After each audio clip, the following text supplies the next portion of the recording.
Good morning. It is Wednesday, January 6th, and we are together for our devoted faith time. I hope that all of you are having a great week and that you are finding yourselves back into routine and schedules that kind of go to the wayside during holidays and celebration time. So I hope that's all going really well for all of you. I wanted to share with you this morning a very familiar passage in Scripture.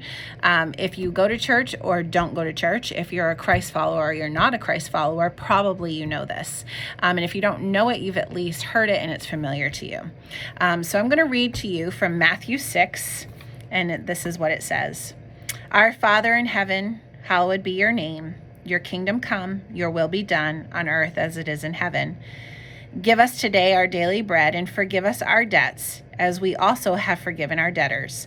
And lead us not into temptation, but deliver us from the evil one.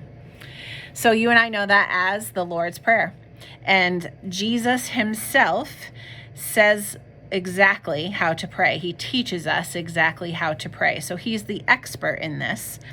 And so if you and I today, though, we're going to say this prayer, it would be more like, Our Father in heaven, give us this day our daily bread. There'd be a whole part of it that probably would be left out.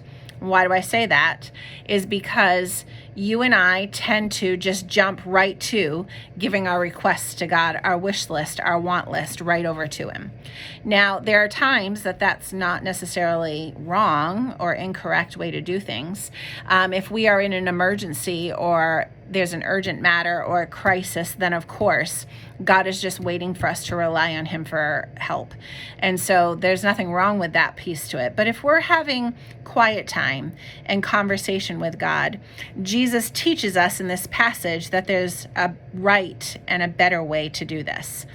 Shortly after acknowledging who we're talking to, Jesus shows us that there's a way to acknowledge the greatness and the awesomeness that is God.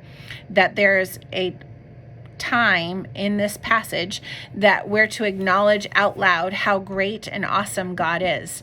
And I was listening to a pastor about 2 weeks ago now that pointed out that part of this is because when we get to the part of asking for our daily bread, which also can mean any of the other things, not just literally food, but our comfort, our peace, our joy, whatever we're bringing to God as a request, that space in between the acknowledgement of who we're talking to and the request is an opportunity for us to do the acknowledging of the greatness and the awesomeness of God so that our problems are looked at in light of how great God is. So there's nothing that God can't do for us. There's nothing he's incapable of handling for us.